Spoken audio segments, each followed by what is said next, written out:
Somos el grupo 3 del caso 4 del sistema de transportes, conformado por Crescente Geise, Benjamín Rogers, Tomás Melero, quien les habla, Juan Pablo Moreno. En este estudio de caso buscamos asignar viajes a una red de transporte privado, por lo cual usaremos el mapa de Santiago de la región metropolitana y lo dividimos en 6 comunas. Para esto haremos simplificaciones de los arcos, ya que no podemos modelar todos los caminos que existen entre las comunas. En la pregunta 1 se nos pide confeccionar una red de arcos para conectar las 6 zonas en las que dividimos Santiago, para lo cual calculamos los centros de masa de cada zona y los conectamos entre sí, por lo que cada zona está conectada con las otras 5.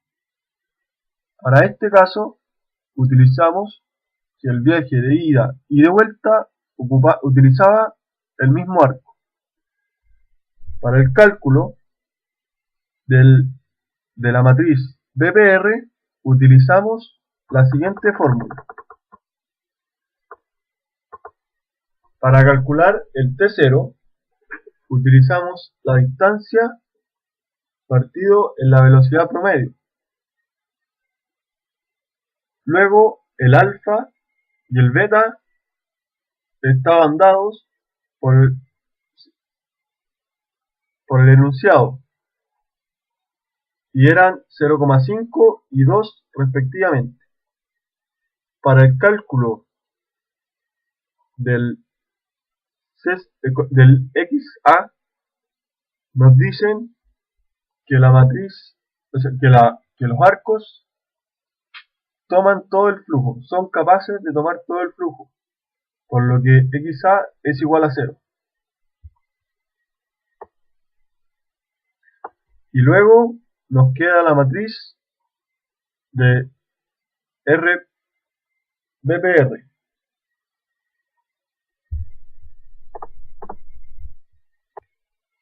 En esta pregunta la idea es ver cómo cambia el tiempo de viaje debido a la cantidad de vehículos en el arco. Para esto tomamos los datos de la tabla y realizamos los siguientes gráficos. Como podemos ver, ambos gráficos son crecientes, pero si notamos, el gráfico entre la zona 3 y 1 crece con mayor rapidez, debido a que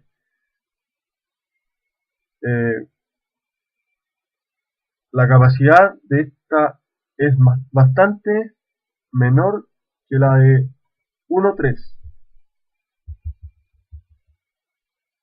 Una forma de obtener los parámetros alfa y beta de la ecuación es utilizando estos gráficos para poder realizar una regresión lineal. En este caso, sería mejor si se utilizara solo la sección estable de la curva, ya que esta la que representa el verdadero comportamiento de los usuarios.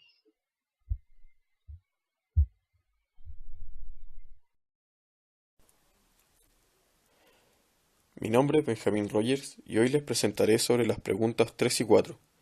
En la pregunta 3 nos pidieron realizar un modelo de asignación incremental con el objetivo de ver qué arco elegían las personas para viajar de una zona a otra. Primero, hay que decir que el modelo de asignación incremental es un modelo en el cual se van asignando pequeñas porciones del flujo total de viajes al arco que minimiza el tiempo según el primer principio de Wardrop. En este caso, estas porciones son del 10%. El proceso consta de un número limitado de iteraciones en las cuales se analiza cuál arco es mejor y a este se le otorga la porción de flujo. Luego se continúa con la siguiente iteración, que es igual a la anterior, pero ahora con los nuevos flujos. El método Continúa así hasta que se han asignado todas las porciones. Para nuestro caso, los viajes posibles entre zonas son muchos, pero no siempre son lógicos. Por esto, analizaremos solo dos viajes posibles entre zonas, los cuales son los más lógicos a nuestro parecer, y ningún interzonal, ya que pensamos que no es lógico salir de esta zona de origen para luego volver a esta. El criterio de elección de este método para esta pregunta es la de la ecuación del tiempo del primer principio.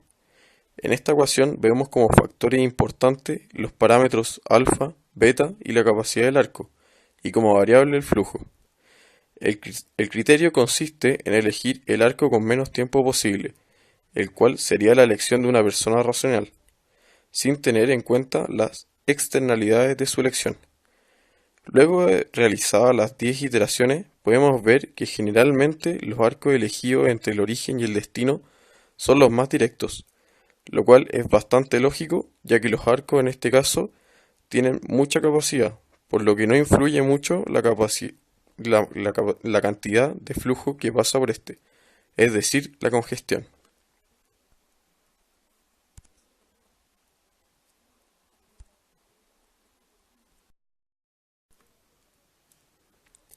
En la pregunta 4 nos pedían analizar cómo funciona el modelo de 4 etapas y ver cómo ocupar el output de asignación en las etapas de partición modal y distribución. Como vimos en clase, el modelo de 4 etapas puede funcionar en los dos sentidos, es decir, que se puede ir desde el uso de suelo a la asignación o al revés. Esta cualidad del modelo es muy importante, ya que nos permite analizar distintos tipos de cambios en la sociedad y ver cómo afecta este a las distintas etapas. En el modelo de asignación, el output que obtenemos son los viajes por modo y por arco. Con esto, en la etapa de partición modal podemos obtener fácilmente los viajes por modo, y a su vez, con este output, en la etapa de distribución podemos obtener el total de viajes entre las zonas. Es decir, que cada output de cada etapa funciona como un input para la etapa anterior. Un ejemplo concreto para este caso sería la implementación de un nuevo arco. Esto cambiaría el equilibrio de los usuarios y pondría un nuevo costo como equilibrio. Pero este no sería su único efecto, sino que también podría cambiar la manera en cómo las personas se mueven, es decir, hacer cambios en la partición modal. Este nuevo arco también podría generar cambios en los destinos de las personas, ya que podría dar mayor accesibilidad a nuevas zonas. Es decir, que al haber cambios en una etapa del modelo es necesario estudiar cómo cambian las demás. Por esto, esta cualidad de doble sentido en el modelo es una gran fortaleza de este. En la pregunta 5 se procede igual que en la pregunta 3, pero ahora se busca el óptimo del sistema. Para eso se usa el segundo principio de Wardrop, que en el fondo es la misma fórmula del primer principio multiplicada por el flujo y luego todo eso derivado por el flujo. Es fácil ver que A multiplicado por B más 1 se puede ver como un A'. En este caso, eso toma el valor de 1,5 con los valores de A de 0,5 y B 2. Y con esto podemos decir que los tiempos son 3 veces más sensibles al aumento en el flujo para las personas cuando buscamos el óptimo del sistema. Después se aplica el método de asignación incremental, que es el mismo método que explicamos en la pregunta 3. Se parte con un flujo por arco igual a 0 y un contador de flujo acumulado igual a 0. Luego se calculan los tiempos por arco, y la primera vez va a ser el tiempo de flujo 0 con el segundo principio Wardrop.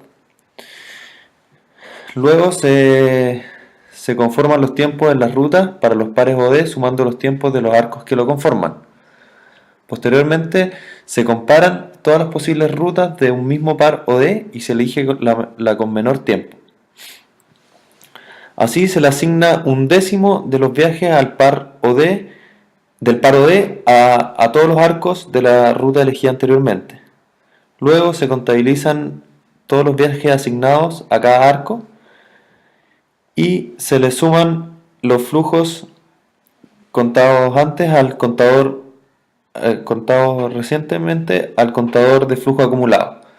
Y se itera de nuevo desde el punto 2 con los nuevos flujos acumulados hasta asignar las 10 iteraciones. En este caso que se hicieron 10 particiones. Con eso se confecciona la matriz de elecciones, que para el óptimo del sistema encontramos que la ruta que une el punto 1 con el 5, el 2 con el 6, el 5 con el 1 y el 6 con el 2 fueron las que tuvieron variación en los arcos que tomaba la ruta, como se muestra en pantalla. Finalmente podemos ver los viajes totales por cada arco para una capacidad práctica del 50%, del 70% y del 100% que habíamos calculado para la pregunta 3. En la pregunta 6 nos piden comparar los resultados de la pregunta 3 y la pregunta 5.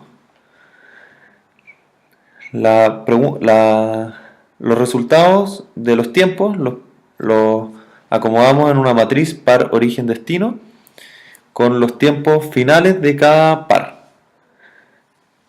Así podemos ver los tiempos para la pregunta 3 y para la pregunta 5.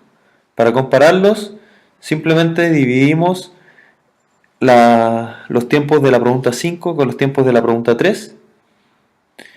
Con eso vemos que la matriz nos da el porcentaje de varianza que en promedio varían un 22%, lo que significa una disminución en los tiempos para los pares origen-destino en el óptimo del sistema.